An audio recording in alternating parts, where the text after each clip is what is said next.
Samuli tangu boss maset ngai kutoka Kisii County. Jana ya mabona beri mutumia mali yo gotinga. Unenya swale na maru.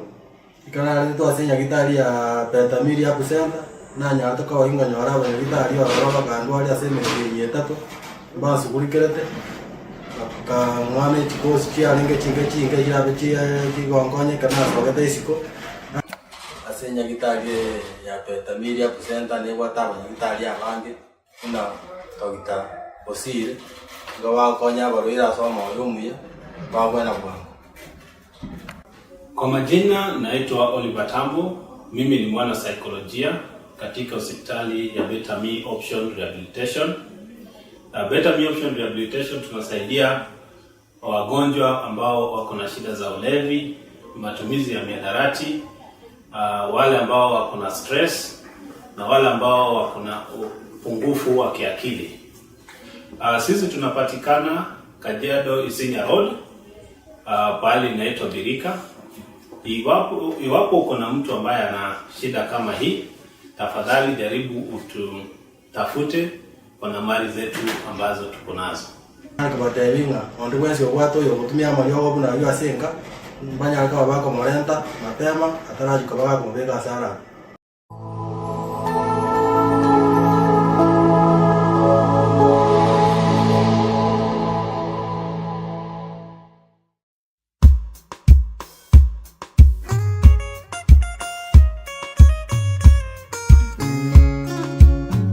Welcome to the Voice of Victory, leading souls to Christ. Same station, same times, same person, Elder Daniel Omoyo Gage.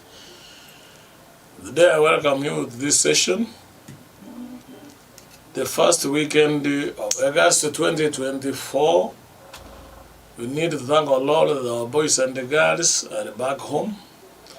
We need to thank God they have been given traveling mercy. Here we are with them.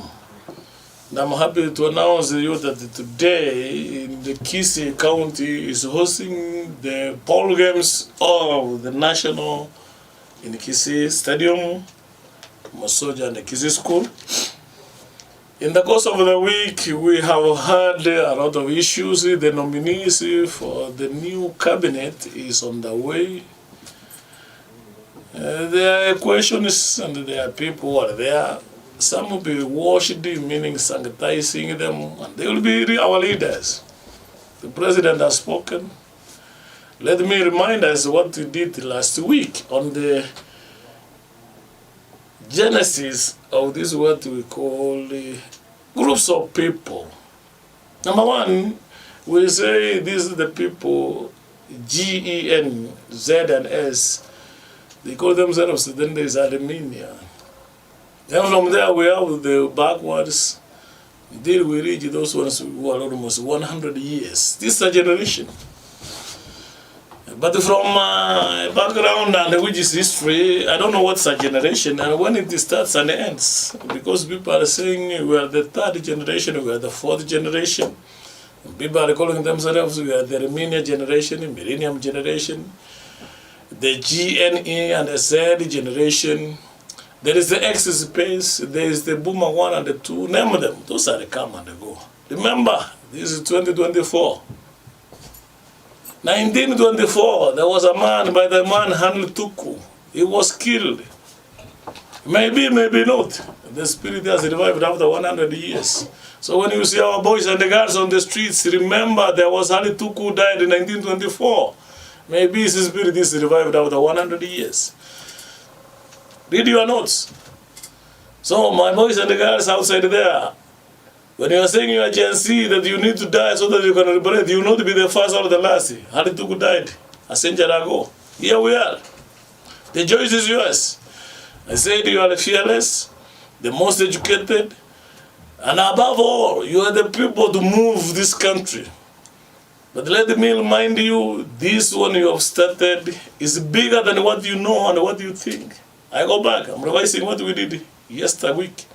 That the JSS are fearless, partyless, tribeless, leaderless, and when I combine all those factors, I do know you have gone back to the Bible. This Bible tells me when The man called Samuel told the children of Israel that we have a godless, who is fearless, who is bloodless, who is sleepless, who is non-clandestine, and all those things that our boys and the girls are telling us. They demanded a king. But these boys of ours and the girls who are between 11 years and less 34, they are moving this country to where God wants them. That they need no leader, they need no tribe, they don't need a party, but they need God to lead them. And that's the glory and the beauty of these young people we call the Gen Z. Bravo, and I give you the door that go ahead, because you have come to your senses that one day we will meet in heaven. I don't know whether I'm talking to somebody. That's what we said last week. And today I'm picking it from there.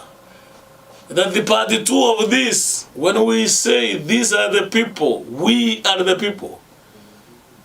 Democracy, as always divine, is for the people, by the people, and of the people.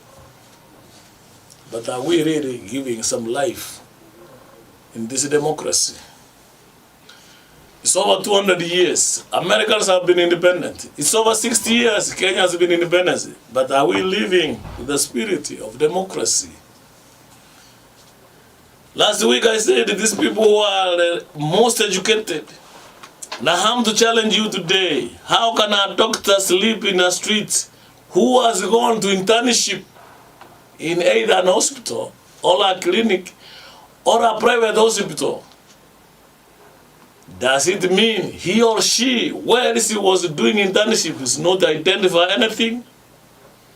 My good engineers, if you are there for building, mechanical, name it, did you see anything during your internship that will keep you moving? Stop crying that you don't have money to start a business. The best resource God has given is your mind. The way you think is the way you are. Proverbs 23 verse 23. The way the man thinketh, so is he. If you thought that one day you will be a doctor and you have become one, can you do what entails to a doctor? If you are an engineer, can you do what entails to be an engineer? If you are a teacher, can you do what it entails? Follow your horse. I think if you are in your senses, as I am in my senses, you should do more than what we did. Some of us, when we were going to school, those days, we would go to school barefooted. Lakini nyinyi mnaenda shule na magari. Kutoka nyumbani mpaka shule kuenda na kurudi ni gari. But some had to trek 2 to 3 kilometers. So in the morning 3 kilometers, lunch 3 kilometers, back 9 kilometers. In the evening, one has taken over 12 kilometers.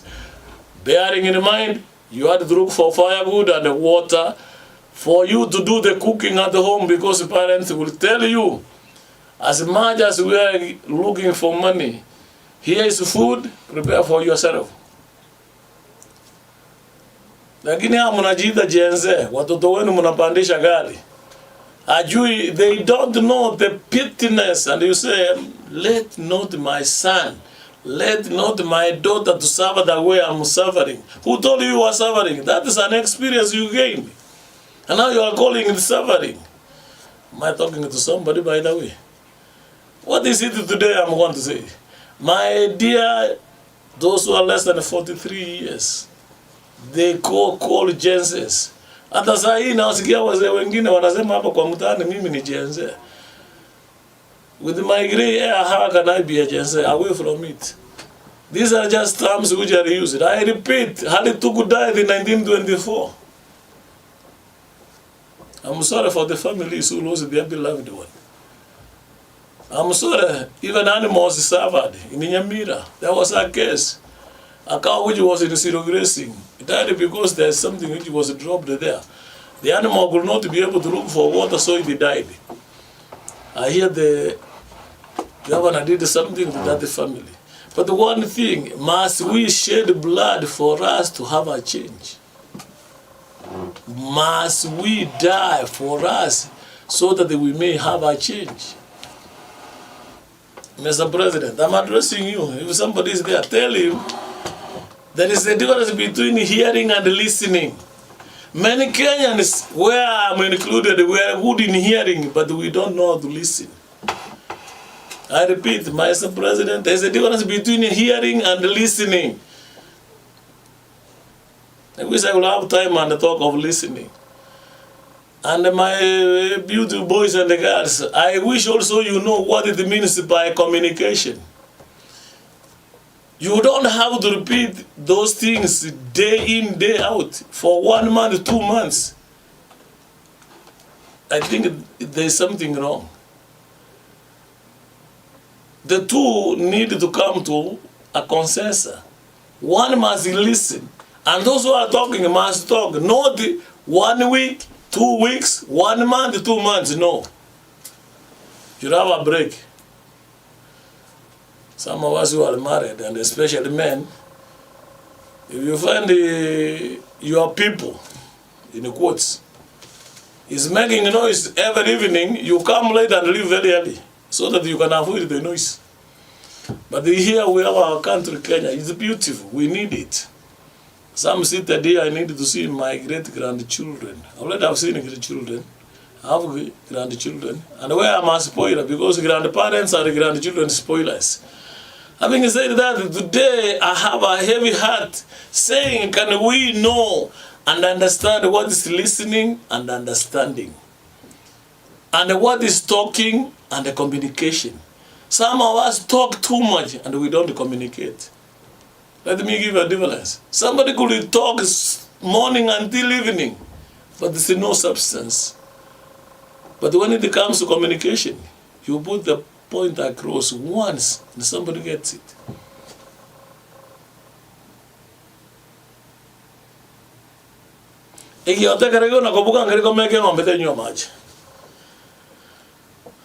To make a lot of noise has no difference, but talk and make a point clear.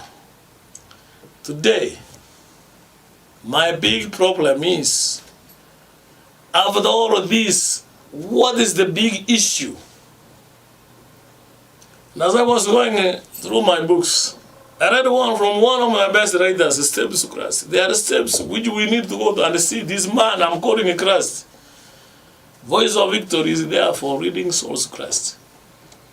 And this morning, I need to have steps. How should we go to Christ? The first step, which we need to do, is that we must accept. The big word is accept. That you and me, I'm a sinner. Somebody said this, be careful. The words you use when you are telling somebody is a thief. Be careful when you are telling somebody is a fornicator. Be careful when you say somebody you are an adulteress.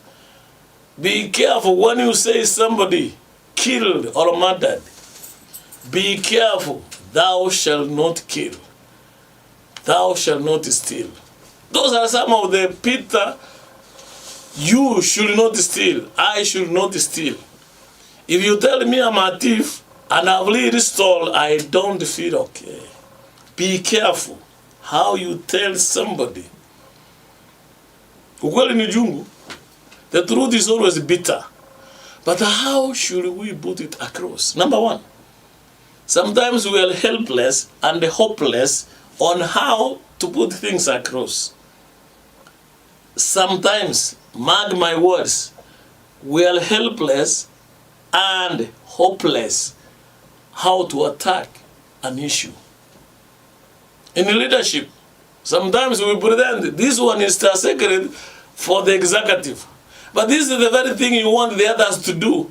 But in the executive, you call it a secret. In the larger one, we call it a board. You say this is ours, so when we take it to the other side, don't put this one. But you need their support. That's why I say be careful. Sometimes it becomes hopeless and helpless.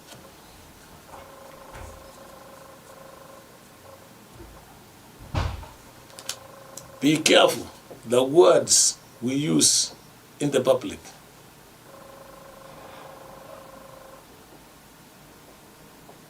Especially the young generation. There is the word go. There is the word must. M-U-S-T. There is no option. When Jesus said, I have given you this mission, therefore go and commission the whole world to be converted. Go. It's a commission. It's a directive. It's a doing what? Verbs or an adverb. I'm not teaching English, but I'm saying be careful how we use our words. The word go and the must may look too simple. Must is only 4 letters and the go is only 2 letters. But they can put this Kenya in fire. I repeat, must go. It looks so simple, but those are commanding words. Be careful. Sometimes it be me helpless and hopeless when we're in that situation. Let me illustrate from a family point of view. If a man says this woman must go, there is no option, she has to leave that family. Sometimes if a woman says this man, I must go and leave him, it looks so simple, but there is a big problem to the sibling. Watoto wanatabika. The in-laws have an issue. It looks so simple, but it's you must go.